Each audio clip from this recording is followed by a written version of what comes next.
ሰላም ጤና ይስጥልኝ። ዛሬ ደግሞ የማዘጋጅላችሁ ከዳቦ ዱቄት የሚዘጋጅ አነባበሮ በንጥር ቅቤ ነው።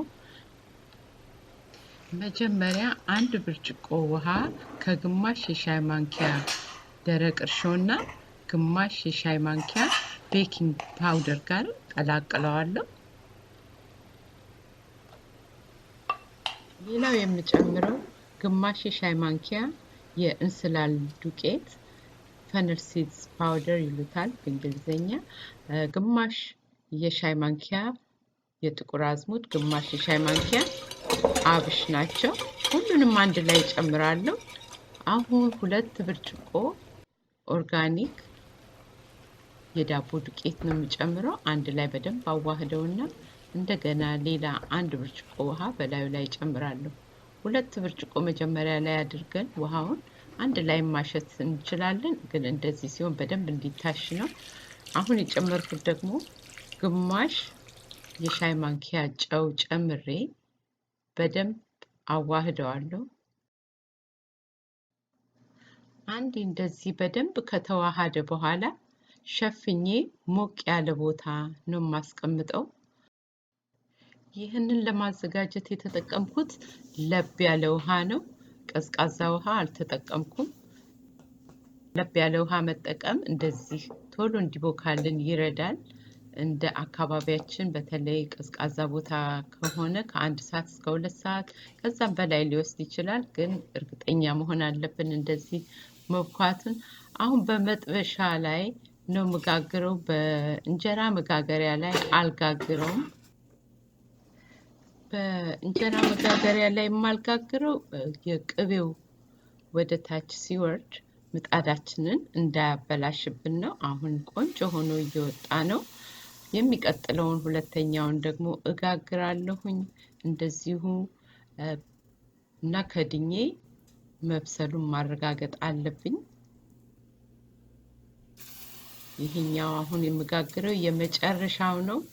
ይሄኛውን ስጋግር የመጨረሻውን ስጋግር ሙሉ በሙሉ እስከሚበስል አልጠብቅም። ግማሽ በስሎ ግማሽ ላይ ሲደርስ ሊጡን እንደዚህ እያየው ያዘጋጀሁትን የበርበሬና የቅቤ የቀለጠ ቅቤ የኢትዮጵያ ቅቤ ነው የተጠቀምኩት። አሁን በላዩ ላይ እንደዚህ አፈስበታለሁ። ሳይበስል ገና እንደዚህ የማደርግበት ምክንያት የምደርበው አነባበሮ ከመጨረሻው ጋር እንዲጣበቅ ነው።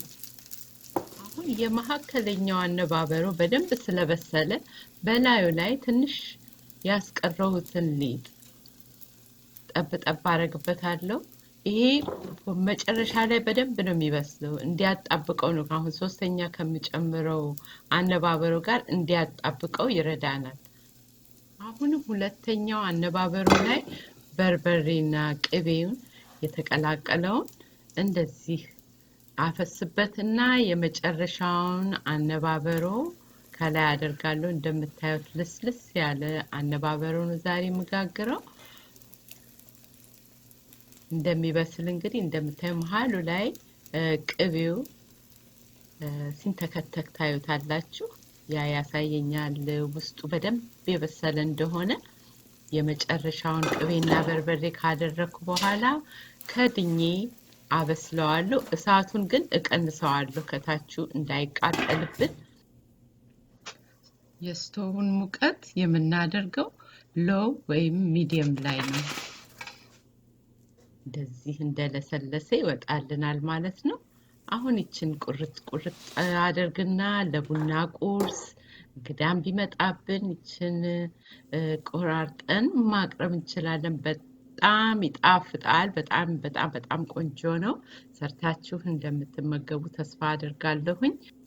በተለይ አረብ ሀገር ያላችሁ እህቶቼና ወንድሞቼ ጤፍ የማታገኙ ቦታ ይህንን በመጠቀም በአማረ ሁኔታ ልንመገበው እንችላለን እላለሁኝ። ለዛሬ እንግዲህ ያቀረብኩላችሁ ይሄን ነው። በሚቀጥለው ቪዲዮ እስከምንገናኝ ድረስ መልካም ቀን ይሁንላችሁ።